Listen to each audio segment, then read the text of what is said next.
Hello everyone, welcome to Tricky but Playable. This new video series where we will be able to explain to you how to play 5D chess T0 opening theory, which is which is on one of the most important partners of 5D chess, and we're going to go through the basics.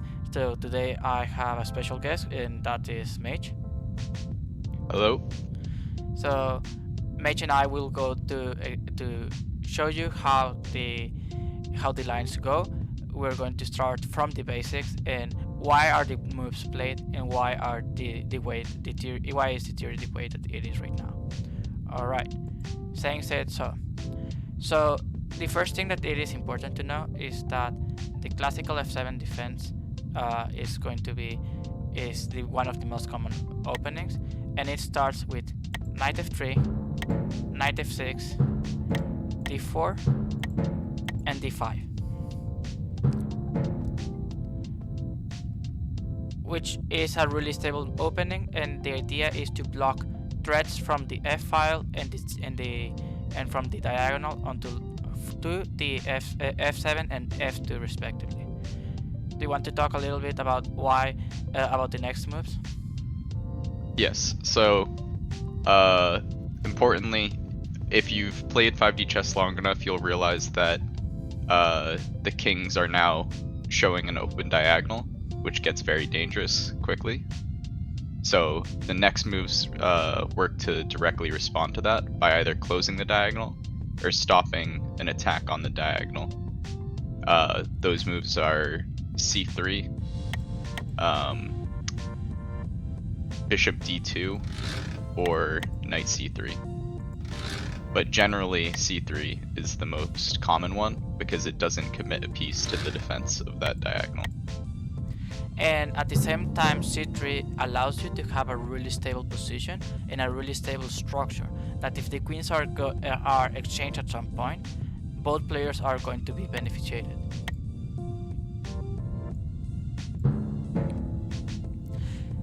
And from here there are two main lines, which is the bishop goes to f4 and the bishop goes to g5. They have both differences and they depend a lot on the playstyle. Do you want to explain a little bit of the difference, Mage?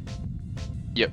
So typically bishop g5 is a pretty aggressive move, and it's been played a lot more recently because very commonly either side will want to play e3 or e6, which will allow the queen to get out into the king side possibly. But with bishop g5 here, it'll pin the knight to the queen.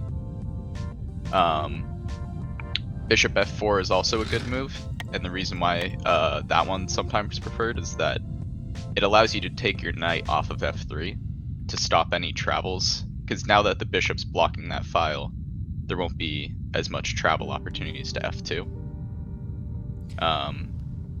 And even if you do go bishop g5 and they decide to kick you with h6, you can always just drop back to h4. So, yeah, just like that. And then now you're defending f2, and then if they attack you again, you can drop back to g3, and it puts you in a good spot while they're kind of opening up their king side now by committing so many pawns forward, and it gets very dangerous for them. And even though this is a playable for black and they can actually go for lines like this, 5D chess usually is played in a way that you want to play more conservative with your pawns, because you have to think of your pawns as if they were your pawns. You can stretch them a little bit to get to a comfortable position, but if you expand them too much, they're just going to break.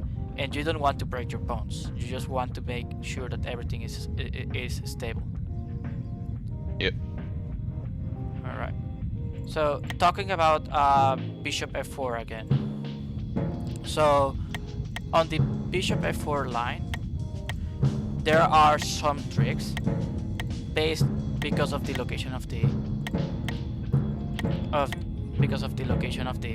bishop, and many of these tricks are based on the idea that you're able to take this knight with check once this bishop and the queen is out, and sometimes you can even sacrifice pieces on h7, since the rook cannot take because the bishop is able to have a back rank checkmate.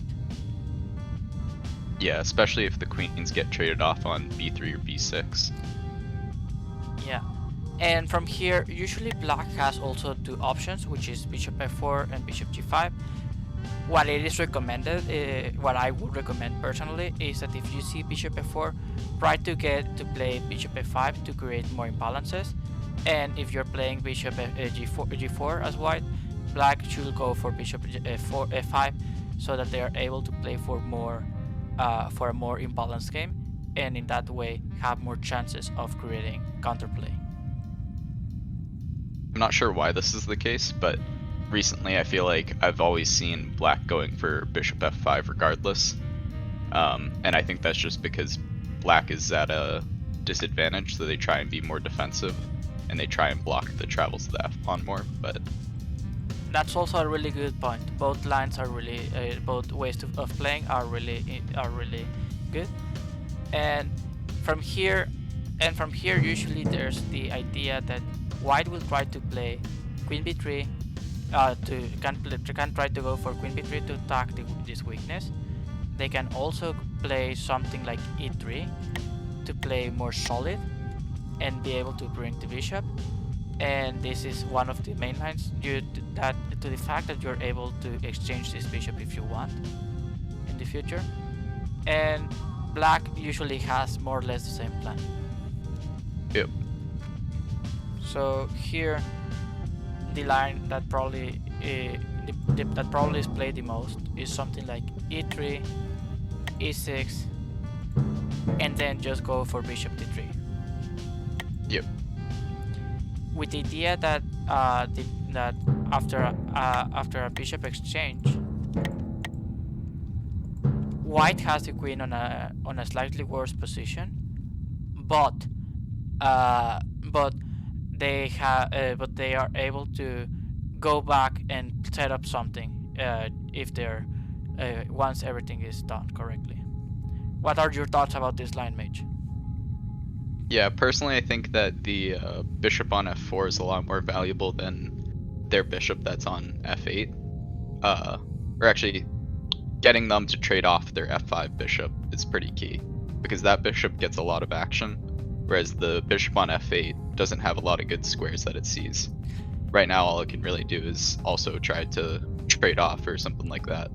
And this is something that looks odd for people who play to the chess. Into the chess, your f1, your f bishop, it will be the strong bishop, because if you think about it, this bishop is able to cover the light squared weaknesses, while your structure is dark square. The reason the f bishop is much more stronger in 5D chess is because it has the ability to time travel easier to f7, which is a really important part of the offensive of the aggressive playstyle of 5D chess. Another important line is the Tchaikovsky that can happen in the classical f7 defense. After bishop f5 occurs, then white might try and go for something like e3. And then if black wants to be tricky, they can play their knight to e4. And after white maybe plays bishop e2 or something that undefends g2, then black can sacrifice their knight on f2 in the hopes that white will take it. And now after white has taken the knight, black can play bishop to g4, which, unless you're experienced, the move seems kind of confusing and you don't really understand what it's trying to accomplish. So this can trick a lot of new players. And from here, basically white is going to try to set up some type of counterplay, some time travel or something like that. So for example, queen b3 can happen here. Yep. But but it's hopeless because next turn black has this time travel, and it's going to be a check, and this is a Tchaikovsky, which is it's a 5D chess only tactic, which is basically attacking where a king will be moving to.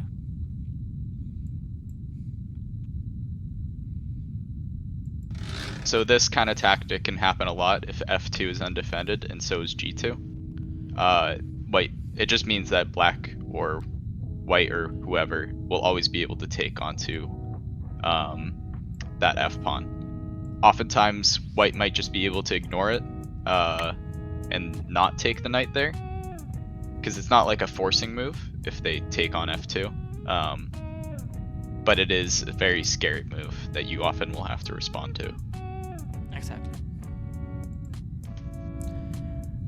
Okay, so the next, so another line that is really important to talk about is bishop d2 is a really good line for white in the aspect that it's going to play for having much more activity on the diagonals, due that this is going to try to play on a more open position and try to not play c3 at any point. It's more going to try to hit the structure with c4. This is a more risky approach, but it can actually get more active positions. What do you think about this position, Mage? I think I've started to see this position a lot more recently. Before, it's always kind of been risky to play this. And I think part of that's just because if you're new to the game, it would be very easy for you to take that bishop off the diagonal and then immediately lose. Another thing to consider is that after black plays c6, which is the main line, no matter what, in this turn, you don't play knight c3 or c3, because then queen a5 is going to be made. You have to wait to do that, to move something on c3 or to move on something on c3, because otherwise it's going to be checkmate. Yep. So from here there are two main lines. And one is a little bit slower, and the other one is just try to go for the hit, for the critical hit since the beginning. So we have e3, which is a slower approach, which opens up the diagonal of the bishop, and this is going to allow to support c4 when you try to open c4, or you can play c4 immediately. Anything that you want to add on this difference, Mage? I think that c4 is definitely a bit more sudden, and it gives them less time to prepare for something like that. But e3 just makes sure that you're able to immediately recapture the pawn if they take back, which might make you feel a bit better if you're worried about that. Yeah, and another thing that I like more from e3 line is that it prepares better against counterplay from black, which is queen b6. Queen b6 is the most common way to play against this. It's one of the common ways to play against this as black, because it's targeting the b2 weakness. But but by playing e3, this bishop becomes active, and the queen has less freedom once it captures the pawn on b2. So, for example, let's show some lines. So, for example, here, white can play immediately c4 if they wanted to, just because they will be able to have counterplay. And if black decides to take, it's going to end up in a position which is not going to be really that comfortable for black, because they will be forced to go back to b6 again, and from here, white is just forcing the queen out of the b file, and white has received a lot of tempo, and this can be seen as a really interesting gambit. Okay, now when talking about c4, what advantages do you think about playing c4 immediately rather than waiting for e3 first? So I think if you play c4 immediately here, they won't be able to, like, do something that's more immediately defensive, like maybe they notice that you're going to take on d5 and they decide to play bishop e6. Not that that's possibly a good move, but it's something that they could do to prepare for it. They're going to have a lot less time to make preparation moves like that. Like, if they wanted to play it, they would have to play it like now. Otherwise, you'll just take on d5, and then they either have to take with their queen, their knight, or open up their diagonal to their king. And if you are experienced with 5D chess, you know that opening the diagonal to the queen to the king when the queen is when the queen is here, still on board, is not a good idea at all, because you're just being really susceptible to a lot of checkmates.